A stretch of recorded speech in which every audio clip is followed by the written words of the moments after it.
Olá, iremos apresentar brevemente sobre um tema muito importante quando se trata de banco de dados não relacional. Hoje iremos falar a respeito do banco de dados Neo4j.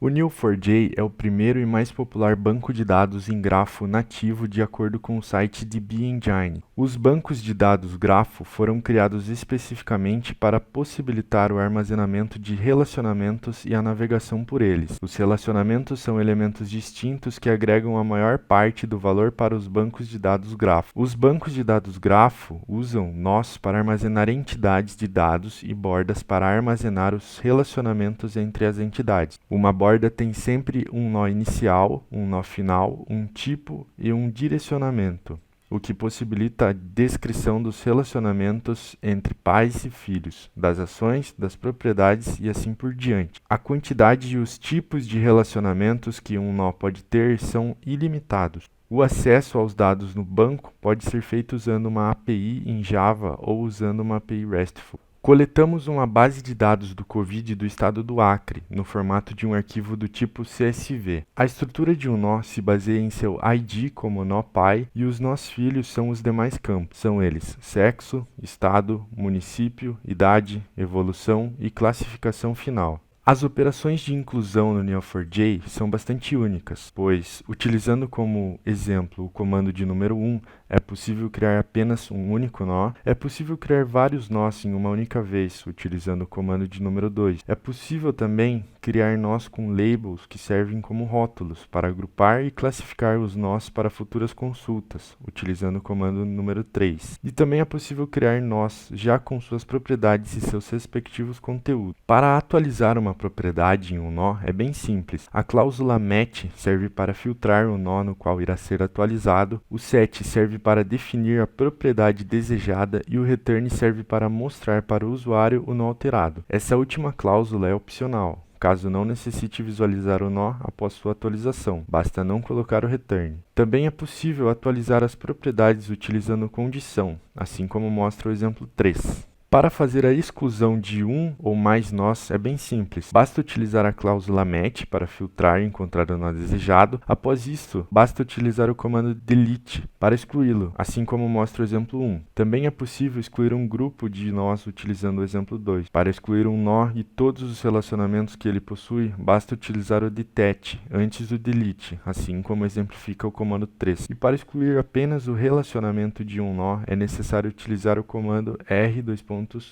para encontrar os relacionamentos e excluí-los. Vamos agora para a implementação das consultas pensadas na primeira etapa do projeto. A primeira consulta é para recuperar a quantidade de casos do Covid por município. Foi utilizado um conjunto de matches para juntar as pessoas a partir dos municípios, onde o retorno dessa consulta é o município e a quantidade de pessoas contaminadas. Por último, é ordenado de forma decrescente os municípios e seus respectivos números de casos. Podemos observar o grafo da imagem inferior à esquerda que, para o município de Rio Branco, foi recuperado todos os nós que possuem como município o valor Rio Branco. A segunda consulta é para recuperar a quantidade de casos por estado. A estrutura dessa consulta é basicamente igual à da primeira, mudando apenas a propriedade filtrada de município para estado. Como podemos ver na ilustração, foi recuperado todos os nós que possuem em sua propriedade estado o valor Acre.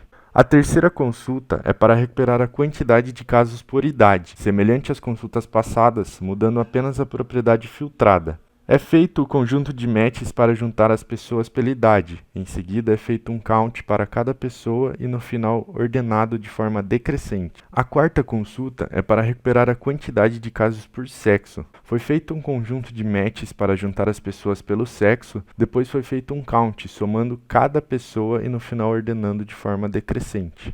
A quinta consulta foi feita para recuperar a quantidade de casos por evolução do caso, por exemplo, cura, em tratamento, óbito, internado. A sexta consulta recupera os casos por classificação final, por exemplo, se os casos foram confirmados ou negados. Na implementação dessa consulta, foi elaborado um cálculo que traz em porcentagem por evolução dos casos, como visto na imagem. Na implementação dessa consulta, foi somado a quantidade de casos por classificação final, assim como mostra na imagem. Nesse caso, todos os dados da nossa base possuem classificação final como confirmado.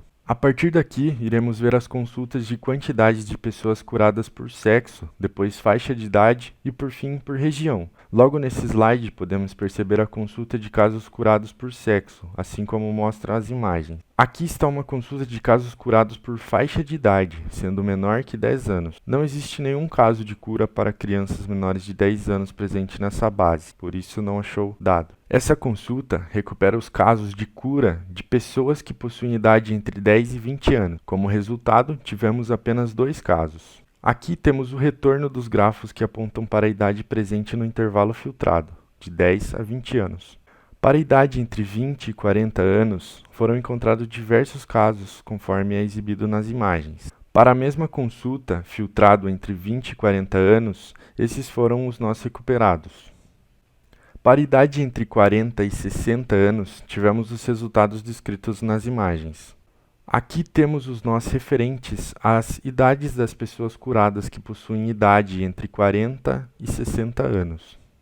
Para finalizar as consultas de pessoas curadas por idade, aqui temos a quantidade de pessoas com mais de 60 anos que foram curadas. Em seguida, temos as estruturas de nó das pessoas com mais de 60 anos recuperadas do Covid. Aqui estão as pessoas curadas por município, ordenadas de forma decrescente. E para finalizar, esses são os nós retornados das pessoas curadas do município de Rio Branco. Aqui se encerra essa breve apresentação sobre Neo4j. Agradecemos muito a atenção de todos e qualquer dúvida deixe nos comentários desse vídeo. Até breve.